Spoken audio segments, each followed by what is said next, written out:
Police have a new description on a vehicle involved in a deadly hit-and-run case that killed a 10-year-old boy. Police in southern Kentucky warning about an increase in bear sightings. A mural is going up in downtown Cynthiana, and it has everyone talking. Coming up, we'll explain why it depicts 4 characters from a hit TV show.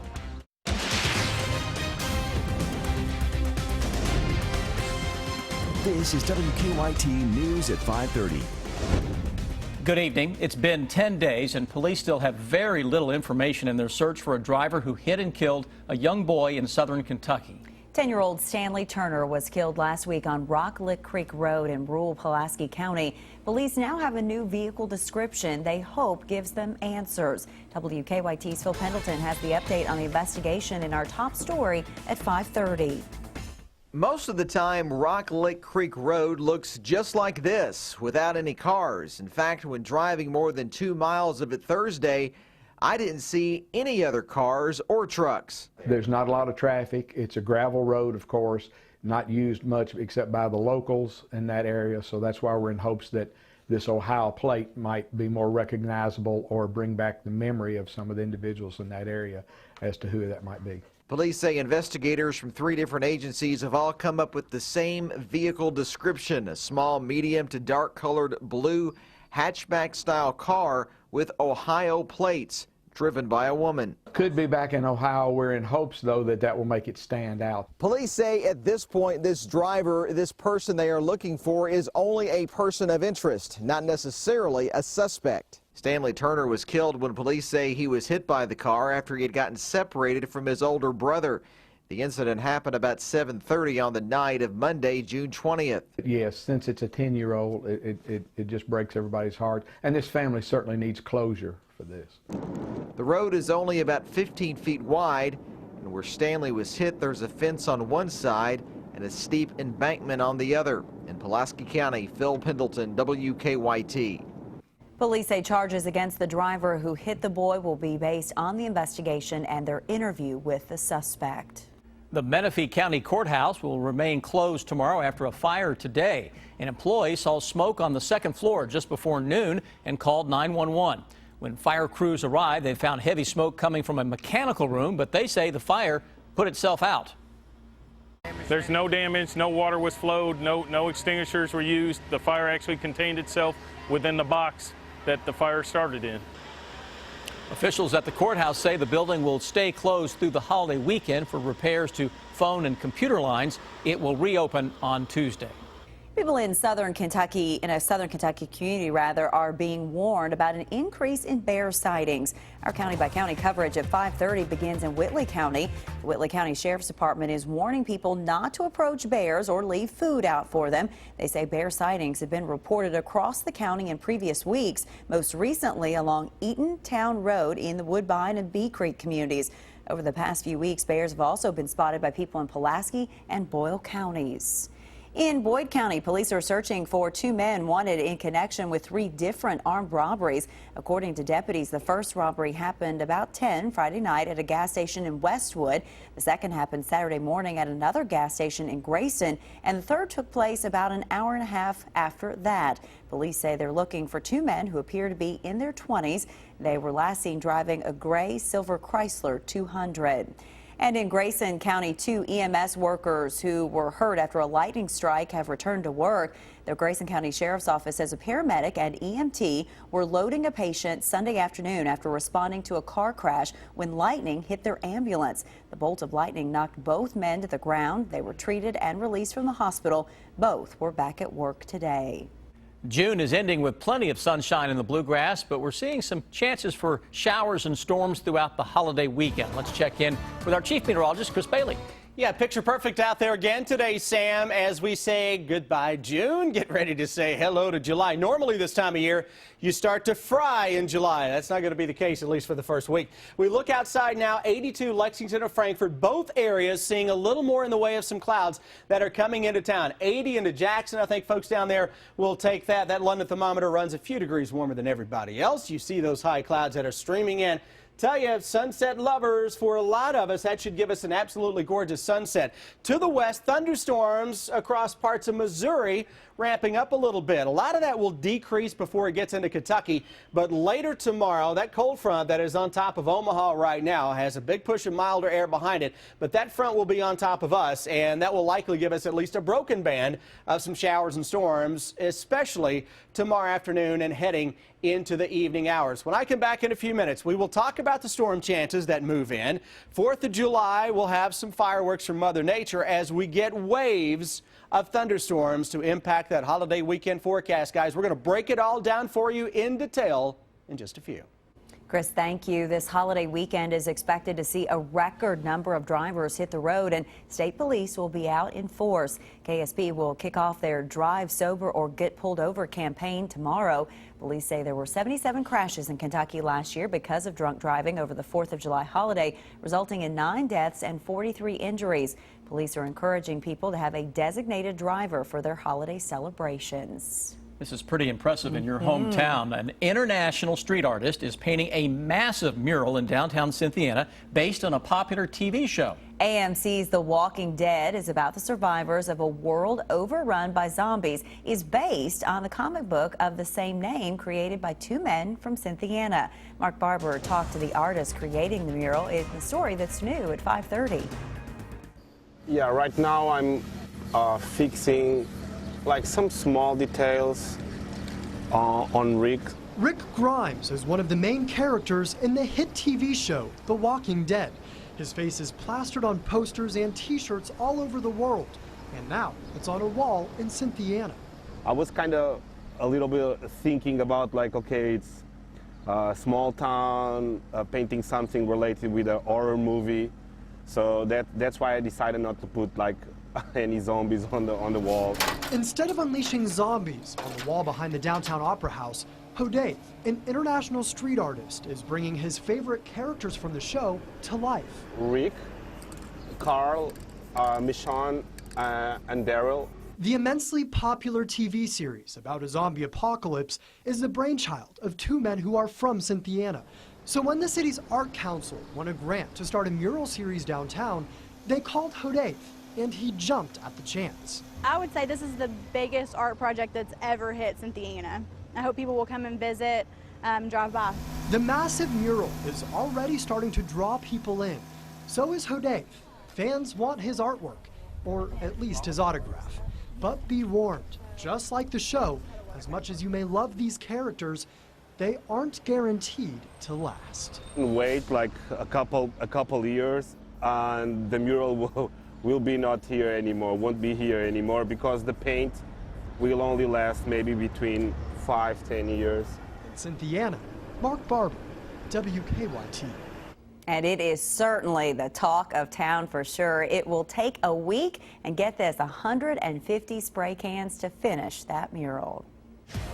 Many people would agree we live in a beautiful part of the country. A couple from Lexington who moved out of state but come back for visits have our good question tonight. We're amazed about how well the streets and subdivision public spaces, the medians, are groomed. My question is, who pays for these third-party contractors to cut and trim the grass and all the mulch? Well, the mayor's office tells me that depending on the location, mowing responsibilities of road right-of-ways within Fayette County are spread among a number of property owners, development and neighborhood associations, the city, and the state of Kentucky Transportation Cabinet. So here's how it breaks out. The city is responsible for mowing medians inside New Circle Road, medians on roads like Man o' War Boulevard and Citation Boulevard as well. Outside New Circle Road in planned developments, that's pretty much mowed by the private contractors hired by the neighborhood associations. New Circle Road, just New Circle, is maintained by the state. State roads outside of New Circle are mowed by the Kentucky Transportation Cabinet. So there are a lot of people involved in this. Also, the city's Corridor Commission. They do a lot of cleanups along the city's main corridors. To submit a good question, send an email to goodquestion@wkyt.com. We have lots and lots of different shapes, sizes, colors, ages. The Lexington Humane Society has been overrun by cats, and now it is asking for your help. That story in just a few minutes here on WKYT. I'm Bill Bryant. The Kentucky Agriculture Department takes on a new responsibility. Presidential candidate Donald Trump criticizes his former rivals for not endorsing him. And Bill Clinton and the Attorney General meet. The bottom line is on the way. A man is shot and killed by a sheriff's deputy in Knox County in front of his 2-year-old daughter. We're investigating what led up to the shooting. Coming up on WKYT News at 6. The state agriculture department taking on a new responsibility. And Donald Trump has some strong words for his former rivals. Bill Bryant has more in today's Bottom Line. Good evening. State Agriculture Commissioner Ryan Quarles says few people understand how broad his responsibilities are as the largest regulatory agency in state government, and more duties are being added. Quarles recently joined with law enforcement to tackle the problem of skimmers installed by crooks on gas pumps and then used to steal personal information from credit cards of customers. His agency also inspects amusement parks and carnival rides and even those inflatables that are rented for backyard parties. And his team is gearing up now to begin regular inspections of all zip lines in the Commonwealth. The General Assembly just bestowed upon us the responsibility to inspect zip lines as well. So we're currently promulgating the regulations on how that would be done. And so we expect over the next year the Department of Agriculture will start inspecting zip lines as well. We visit with Commissioner Quarles and with historian Ron Bryant about Independence Day on Kentucky Newsmakers coming up Sunday morning on WKYT. Former President Bill Clinton met briefly and privately with Attorney General Loretta Lynch. It happened aboard a private plane parked at an airport in Phoenix. Lynch says they talked mostly about grandkids and family and not about anything official. But some are criticizing the encounter because Lynch is overseeing the investigation of Hillary Clinton's use of a private email server while she was Secretary of State. Republican presidential candidate Donald Trump is critical of his former rivals who have not endorsed him. The Hill reports Trump accuses them of not honoring signed pledges to support the GOP nominee, and he refers to them as sore losers. Meanwhile, Trump is dealing with some reservations expressed by Kentucky Senator Mitch McConnell.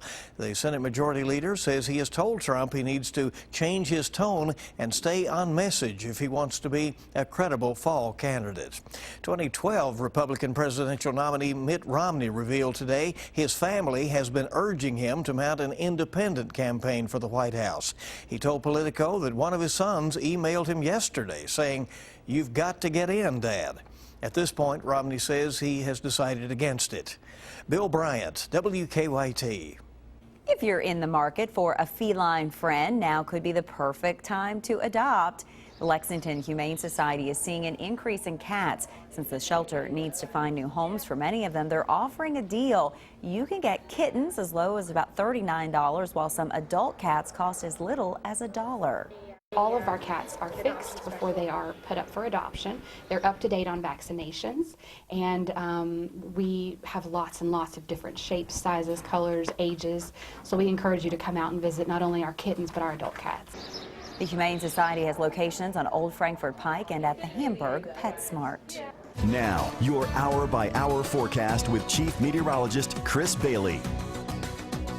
We are making our way closer and closer to the 4th of July holiday weekend. June wrapping up, though, on an absolutely awesome weather note out there. Don't believe me? Hey, trust those 9 live sky cams you're looking at. And all of them with a mix of sun and some high clouds beginning to filter on in. Anytime, chances are you see some high clouds that are coming in. Those are ice crystal clouds. Typically start to get those ahead of a weather change. We've got that coming up over the next few days. Right now, upper 70s, low 80s, 79, Moorhead, Mount Sterling, hello, Maysville, 78, 82, Lexington and Frankfort. Those numbers will likely drop here over the next hour as some high clouds filter in. Southwesterly wind in Lexington at 8 miles an hour. If you're heading out this evening, 78 around 7 o'clock or so, upper 60s by 11. Heading into the day tomorrow, you're going to be fair game for at least a scattered thunderstorm into the afternoon. Maybe a better chance after 5 or 6 tomorrow as we get a cold front on top of the area. That front is spawning some cloud cover out ahead of that, but notice how the rain tries to get into parts of Indiana and it just fizzles. It's running into that dry air and it's kind of eating it alive. Cold front to our northwest has another push of milder air. That front arrives around here later tomorrow with a broken band of some thunderstorms. So here's the breakdown over the next 3 days. Isolated storms around tomorrow as a cold front moves in. May see a little increase in the action as we go toward the evening. Boy, one of those days with the voice again. Comfy air continues into the day on Saturday. Slight chance for a thunderstorm, although I think most of Saturday is dry. If you're right now twisting my arm for the best day, it's going to be Saturday. Sunday, thunderstorms will increase, especially late in the day. And I want you to watch this new hour by hour closely as we go toward the second part of that weekend. Short term, upper 60s, low 70s. Tomorrow morning, likely to see a little broken band of some showers and storms that is dissipating on top of us. What will happen, though, as we get into the evening, look at that, a little broken line of some additional thunderstorms trying to crank up as that cold front swings in here. 50s to begin the day on Saturday, and right now Saturday with some clouds around may stay in a few spots 80 or lower. Wouldn't that be nice with low humidity? Only if we can keep the rain away from us. I don't think we can do that for long, though. Look at your Sunday forecast. Through the afternoon, some showers, some thunderstorms begin to crank up. Big temperature swing from north to south. Now watch what happens as we go into Sunday evening and Sunday night. All of a sudden, clusters of thunderstorms work their way on into town, and those can put down some very heavy rains at some point later Sunday and especially into Monday and Tuesday. Monday, by the way, 4th of July, may feature upper 70s simply because we have showers and some thunderstorms that will be around in most areas. So the extended forecast does indeed look a little stormy across the area. Let's talk traffic real quickly and show you what we have across the city of Lexington. We do have an accident that is on not too far away from Fayette Mall. That is New Circle Road between exit 2 and exit 19, causing a little bit of a backup there along Nicholasville Road especially. Those roads are probably going to start to pick up with a lot of people getting away for the weekend, a long weekend. Right, and roads leading to the lakes will get a little packed too, won't they? Chris, thank you. Got it. Professional bowling making a return to Lexington, Rob. Well, it is. The women's tour is in town. We will hear from a Moorhead State grad who has won the U.S. Open 3 times, and a couple of veterans on the UK offense talk about just how important this upcoming season is. Sports is next.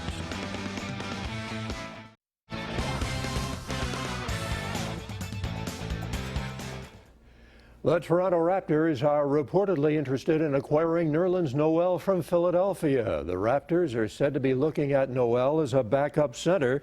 They could lose backup center Bismack Biyombo to free agency. The Sixers are overstocked at center. They have been shopping Noel and Jahlil Okafor. Nerlens will make $4.3 million next season and will become a free agent after the season unless Philadelphia negotiates an extension by the end of October. The Kentucky football season begins September 3rd against Southern Miss, and the Wildcats know that there is a sense of doubt from the fan base. Back-to-back 5-7 seasons keeping Kentucky out of the bowl picture, and that has left the players feeling a sense of urgency for themselves and the Big Blue Nation. You know, guys came in a lot more focused. You know, we're going out there next year to go compete for a championship and get our team to a bowl game. We know how big this season is for us, and definitely the fans. That's why we've been putting in a ton of work, extra work, just looking forward to this season to really give the fans what they've been looking for. New UK baseball coach Nick Minjone continuing to piece together his coaching staff today, hiring Todd Williams. He was the hitting coach at Western Carolina last season. And Minjone has also had 3 commits in the last 24 hours. They include 6'4" sophomore pitcher Braxton Cottengame. He's out of Perry Central. Cottengame was 7-4 last season for the Commodores, striking out 70 in 49 innings. Professional bowling returning to Lexington this weekend. The Women's Tour and the Lexington Open, where a former Moorhead State Eagle will be trying to win her 6th title. Kelly Kulik has been on the tour for a dozen years now. She made history when she became the first woman to win an event on the men's tour. Qualifying begins tomorrow. Kulik is a 3-time U.S. Women's Open winner, and she says she's excited about the chance to come back to the Bluegrass. Kentucky is a good support system. You know, smaller communities really engaging in family sports, and bowling be a recreational sport. Anyone can do it professionally now. I was just down the road at the Speedway filling up my rental car, and 2 people in the gas station recognized me. So it's a lot of great exposure in the city itself, and anybody and everybody can bowl. And they will get started tomorrow at Eastland Lanes. Coming up in the next half hour, a transfer for the UK women. Stay with us. We'll continue after the break.